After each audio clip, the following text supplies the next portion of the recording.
వరద ప్రాంతాల్లో వాహనాలు దెబ్బతిన్నాయి. వీటికి ఇన్సూరెన్స్ క్లెయిమ్ ఇప్పించే బాధ్యత, వాటిని రిపేర్ చేయించే బాధ్యత తీసుకుంటాం. ఇన్సూరెన్స్ లేని వారికి ఏమి చేయాలనే దానిపై వర్కౌట్ చేస్తున్నాం. అలాగే ప్రతి ఇంట్లో ఎలక్ట్రానిక్ పరికరాలు దెబ్బతిన్నాయి అని సీఎం చంద్రబాబు అన్నారు. మా ఉద్దేశం ఎన్యూమరేషన్కి వెళ్తున్నాం. అయితే ఎన్యూమరేషన్కి వెళ్లే మునుపు ఇంకొక మేజర్ వర్క్ మాకు అనిపించేది ఏంటంటే స్కూటర్లు గాని,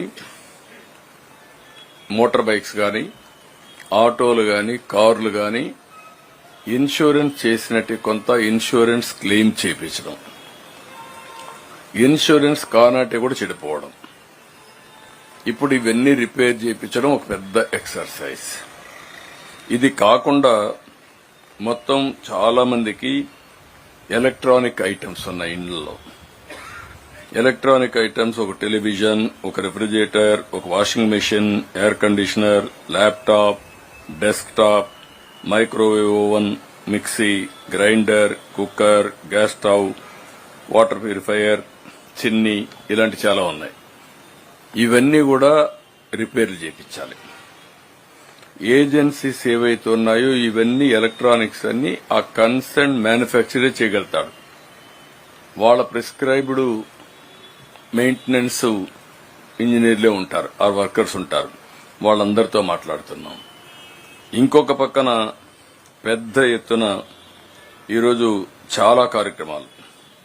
ఈరోజు మీరు చూస్తే ఒక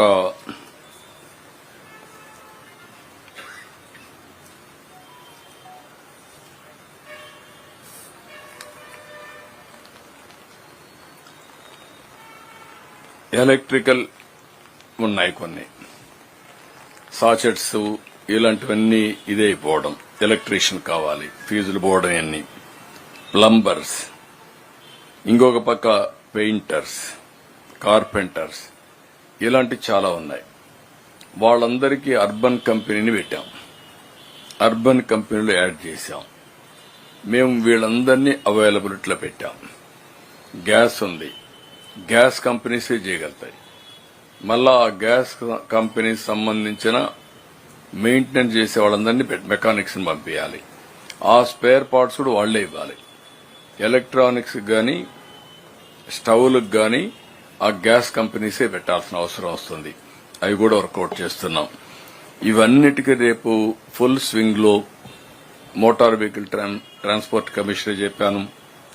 కొన్ని వాళ్లకు ఎక్కడైతే ఆ కంపెనీ ఆథరైజ్డ్ డీలరే ఉంటాడు, ఆథరైజ్డ్ మెకానిక్ దగ్గర పోతేనే క్లెయిమ్స్ వస్తాయి. కొన్ని వీళ్లకు నమ్మకం ఉండే వ్యక్తులున్నారు. వాళ్లకు నమ్మకం ఉండే వ్యక్తిని ఇస్తే వాళ్ళు గ్యారంటీ ఇస్తారు. గవర్నమెంట్ ఏ విధంగా వాళ్ళకు సబ్సిడీ పే చేయాలో కూడా ఆలోచిస్తున్నాను. అవసరమైతే తక్కువ ఖర్చుతో వాళ్ళకి ఇవన్నీ రిపేర్లు చేయించాలని మా ఉద్దేశం. మోర్ ఆర్గనైజ్డ్ సెక్టర్ లో దీనికి కూడా శ్రీకారం చుట్టాం. రేపటికి అంతా క్లారిటీ వస్తుంది. ఒక పాంప్లెట్ వేస్తున్నాం, డిస్ట్రిబ్యూట్ చేస్తున్నాం, ప్రజా చైతన్యం తీసుకొస్తాం. ప్రతి ఒక్కరికి ఇవన్నీ పంపించి అవసరమైతే అది గాని వర్కౌట్ అవుతుందనుకుంటే ప్రభుత్వమే ఖర్చు పెట్టి చేస్తే ఎట్లుంటుంది. కొంతమంది ముందుకు వస్తున్నారు, వాళ్ళ యొక్క సిఎస్ఆర్ కూడా పెట్టి చేస్తామని. అలాంటి వాళ్ళ దగ్గర పెట్టించి ఎవరైతే పెట్టలేమంటారో అక్కడ గవర్నమెంటే పెట్టి ఎలక్ట్రానిక్ ఇవి గాని, అదే మరి గ్యాస్ స్టవ్ అయితే వాళ్లే చేస్తా ఉంటారు, అవి చేయించడం. మోటార్ వెహికల్ కి ఇన్సూరెన్స్ ఉంటే వాళ్ళ దగ్గర చేయించడం, ఇన్సూరెన్స్ లేనిది ఇక్కడ మనమే చేయించడం. మరీ ఎక్కువైతే ఏ విధంగా హ్యాండిల్ చేయాలో చేయడం. ఓవరాల్ గా ఒక పర్సెప్షన్ పెట్టుకుని పనిచేస్తున్నాం.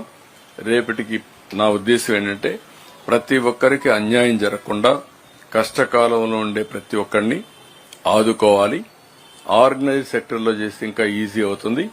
కానీ వాళ్ళ ఛాయిస్ వచ్చిన ఇంజనీర్ని పెట్టుకుంటాడు, వాళ్ళకు కావలసిన మెకానిక్ ని పెట్టుకుంటారు. ప్రభుత్వం కోఆర్డినేట్ చేస్తాం. వాళ్ళకి హెల్పింగ్ హ్యాండ్ కింద దానికి అయ్యే ఖర్చు ప్రభుత్వం సబ్సిడీతో గాని ఫుల్ గా గాని బేర్ చేస్తాం. ఇవన్నీ చేసిన తర్వాత వాళ్ళకి ఏ విధంగా ఆర్థిక సహాయం చేయాలనో బేరీ చేసుకుని ఎన్యూమరేషన్ కంప్లీట్ చేసి ఫస్ట్ ఫ్లోర్ లో ఉండేవాళ్ళు సర్వస్వాన్ని పోగొట్టుకున్నారు. ఇవి కొన్ని వస్తువులే.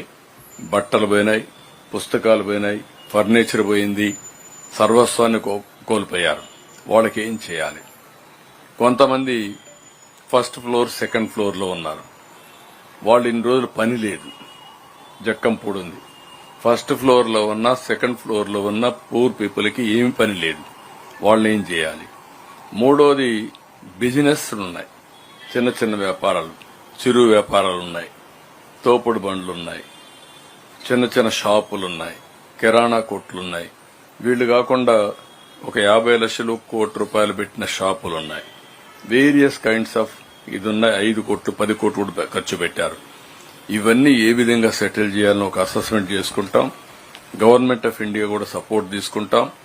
ఇవన్నీ తీసుకొని దీన్ని నెక్స్ట్ లెవెల్కి తీసుకెళ్లి ప్రతి ఒక్కరికి న్యాయం చేయడం కోసం ముందుకు పోతున్నాం.